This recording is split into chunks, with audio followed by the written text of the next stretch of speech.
Assalamualaikum warahmatullahi taala wabarakatuh. Baik teman-teman, di sini saya akan mempresentasikan tentang analisis kebijakan pendidikan tinggi pada mata kuliah analisis kebijakan pendidikan Islam Pasca Sarjana UIN Malang yang diampu oleh Dr. Haji Nuril Abidin, MAG. Di sini saya sebagai pemengakalah Oki Suhartono dengan NIM 200106210005. Analisis kebijakan pendidikan tinggi di pembahasan makalah itu ada 5 poin. Yang pertama, terkait pengertian analisis kebijakan pendidikan tinggi, pokok pembangunan pendidikan tinggi, akuntabilitas pendidikan tinggi, kompetensi umum lulusan dalam membangun networking pendidikan tinggi, dan yang terakhir, pendidikan tinggi dalam pembangunan kualitas sumber daya manusia.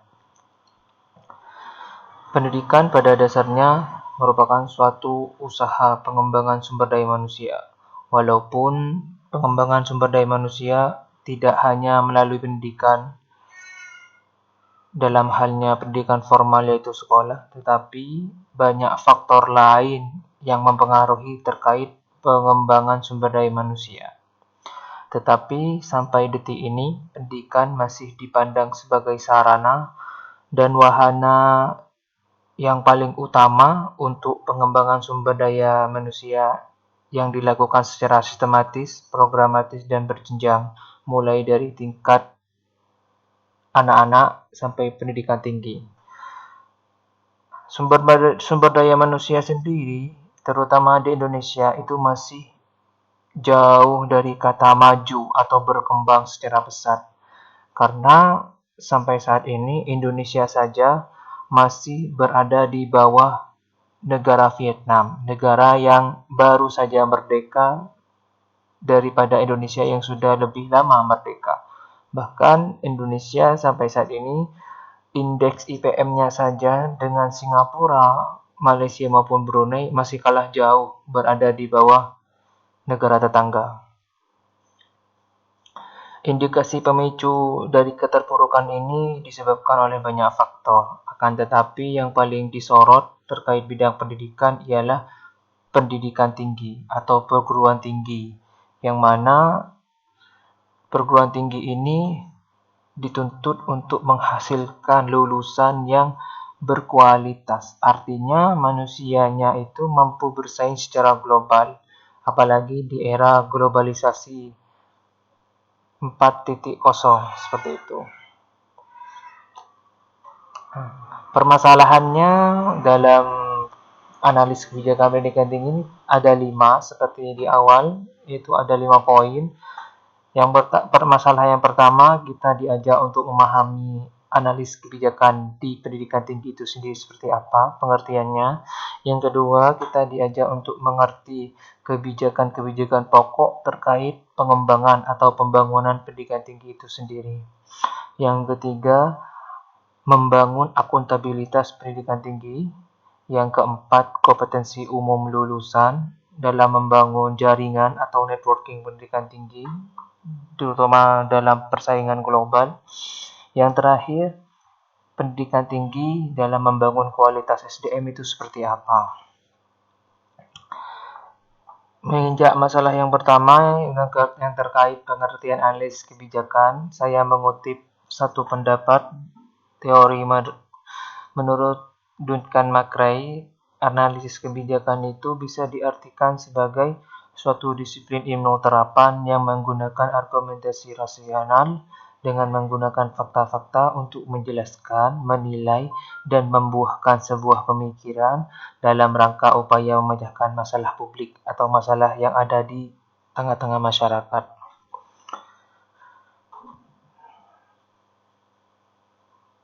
Di sini slide juga ditampilkan analis kebijakan bisa diartikan dalam 4 macam. Yang pertama sebagai ilmu sosial terapan. Analis kebijakan juga bisa diartikan sesuatu yang menghasilkan dan mendayagunakan suatu informasi yang ada di tengah masyarakat. Yang ketiga, sebagai metode inquiry dan argumentasi berganda dalam pembuat keputusan publik.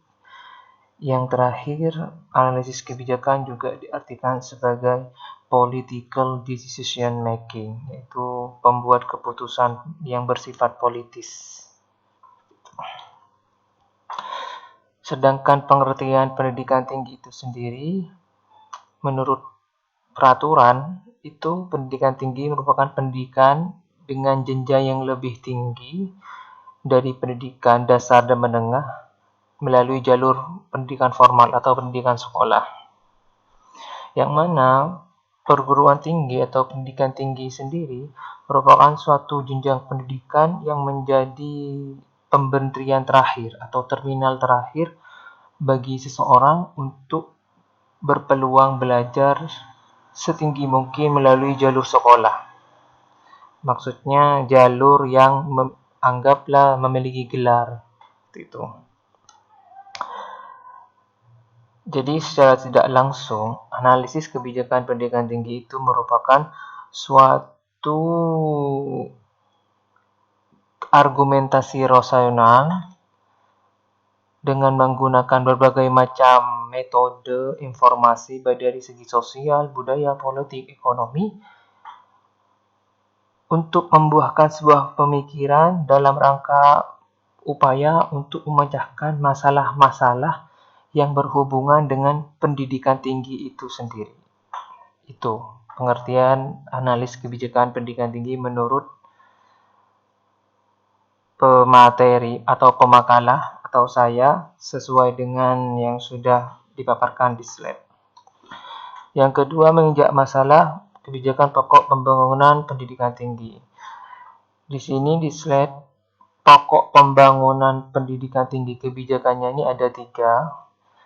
Yang mana 2 kebijakan ini bisa kita temui dalam Permendikbud nomor 22 tahun 2020 tentang Renstra Kemendikbud tahun 2020-2024 yang berisi tentang pemerataan dan perluasan akses, peningkatan mutu, relevansi, dan daya saing. Sedangkan poin ketiga, penguatan tata kelola, akuntabilitas, pencitraan publik ini juga ada di undang-undang, cuma tidak saya sertakan.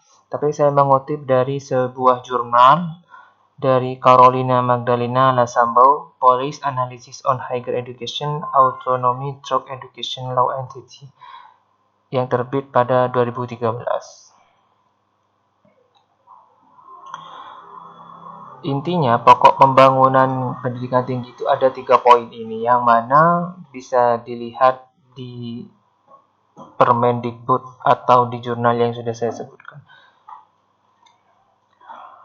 Akuntabilitas pendidikan tinggi yang ketiga yaitu berhubungan dengan keakuntabelan suatu lembaga pendidikan tinggi itu bisa dilihat ketika lembaga tersebut itu mempunyai makna dari the shareholder lembaga tersebut yaitu masyarakat, yang mana pendidikan tinggi dikatakan berakuntabel, memiliki nilai akuntabilitas apabila lembaga tersebut itu selalu melibatkan masyarakat dalam setiap program kegiatannya. Dan masyarakat itu mengetahui setiap program yang dilaksanakan ataupun yang tidak oleh perguruan tinggi tersebut. Sehingga hasilnya bisa diketahui oleh masyarakat. Di sini ada 5 poin yang bisa saya jabarkan sesuai referensi yang saya dapat.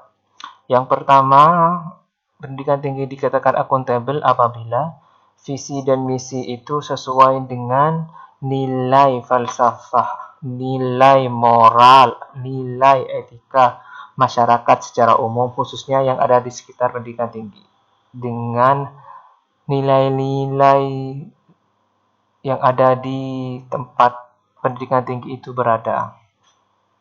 Yang kedua, kesesuaian tujuan dengan pola kegiatan sivitas akademika. Jadi tujuan dan kegiatan sivitas akademika pendidikan tinggi itu sesuai, sealur, sejalan, seirama. Yang ketiga, pemanfaatan sumber daya secara efektif dan efisien, sehingga mampu memberdayakan sumber daya yang ada, mengolah secara baik. Yang keempat, aktualisasi otonomi dan kebebasan akademik. Dengan adanya otonomi pendidikan tinggi serta undang-undang tentang kebebasan akademik, pendidikan tinggi itu mampu mengaktualisasikan peraturan tersebut secara nyata dan masyarakat merasakan betul dampak dari adanya kebijakan otonomi pendidikan tinggi itu sendiri. Yang terakhir, keterbukaan pengawasan dan pemantauan untuk masyarakat. Jadi, masyarakat dilibatkan secara langsung setiap ada evaluasi, sehingga masyarakat mengetahui apa saja yang menjadi kendala dan menjadi program dari kegiatan pendidikan tinggi di sekitar itu.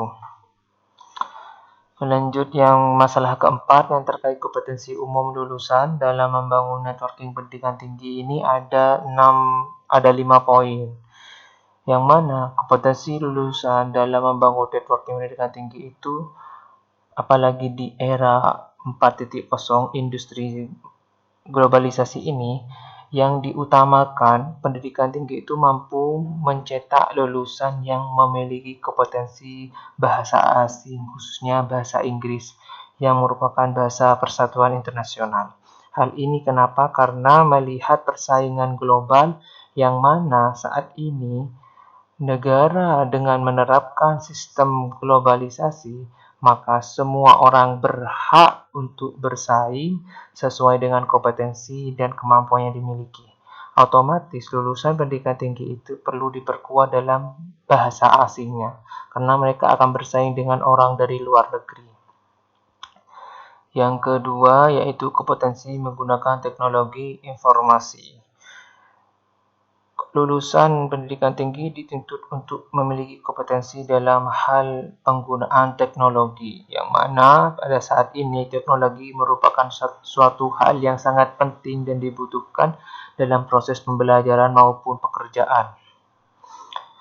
Yang ketiga, kompetensi berkaitan dengan value atau nilai dalam bekerja atau sikap kerja yang berhubungan dengan disiplin, kejujuran, ketelitian, tanggung jawab, dan kematangan emosi dalam bekerja. Yang keempat, kompetensi untuk bekerja sama dengan orang lain. Kita dituntut untuk selalu welcome kepada orang lain dan belajar bekerja sama dalam mencapai sesuatu yang memiliki tujuan yang sama. Yang terakhir, kompetensi mengekspresikan diri. Jadi kita dituntut untuk percaya diri dan mampu menggali potensi-potensi yang ada serta dikembangkan agar bisa bersaing dengan kompetitor-kompetitor lain, khususnya dari yang luar negeri. Selanjutnya, masalah yang terakhir yaitu pendidikan tinggi dalam pembangunan kualitas SDM sampai saat ini masih dipertanyakan. Kenapa? Karena ada beberapa hal yang perlu dicatat ketika pendidikan tinggi dituntut dalam pembangunan kualitas SDM atau dituntut untuk menghasilkan lulusan yang bermutu, atau mutu lulusan pendidikan tinggi sampai saat ini masih rendah, terutama dalam sumber daya manusia yang berhubungan dengan dunia kerja. Mengapa? Di sini ada 6 poin. Yang pertama, setidaknya ketika berhubungan dengan kebijakan pendidikan tinggi, harus mengetahui opini publik terhadap perkembangan masa depan dan arah pendidikan. Jadi, pendidikan tinggi ataupun pemerintah ketika ingin membuat suatu perguruan tinggi ini menghasilkan mutu lulusan, hendaknya harus mengetahui problematika atau opini masyarakat terkait dengan perkembangan masa depan. Harus visioner atau inovatif ketika berhubungan dengan kebijakan pendidikan tinggi, karena akan dijalankan untuk mencetak generasi penerus yang berkualitas di masa depan, serta arah pendidikan yang akan dituju itu seperti apa sesuai dengan Undang-Undang Dasar 1945. Yang kedua, adanya komitmen politik pada perencanaan pendidikan. Sampai saat ini, komitmen politik pada perencanaan pendidikan masih sering berubah-ubah, tergantung menteri atau presiden yang menjabat. Setiap ganti kepala negara, kepala pemerintahan, otomatis berubah lagi kebijakan yang ditujukan untuk pendidikan. Ini perlu diperkuat dan diselaraskan agar setiap ganti pimpinan pendidikan tidak berubah-ubah terkait kebijakan dan arah tujuan pendidikan itu sendiri. Yang ketiga, ada perbedaan yang tegas antara area politik, teknis, dan administrasi pada perencanaan pendidikan. Apabila sudah ada komitmen yang jelas terhadap pendidikan, otomatis pasti akan ada perbedaan, harus membedakan secara tegas antara kebijakan yang bersifat politis, yang bersifat teknis maupun administrasi terhadap perencanaan pendidikan. Yang keempat, mengurangi politisasi pengetahuan. Sampai saat ini masih banyak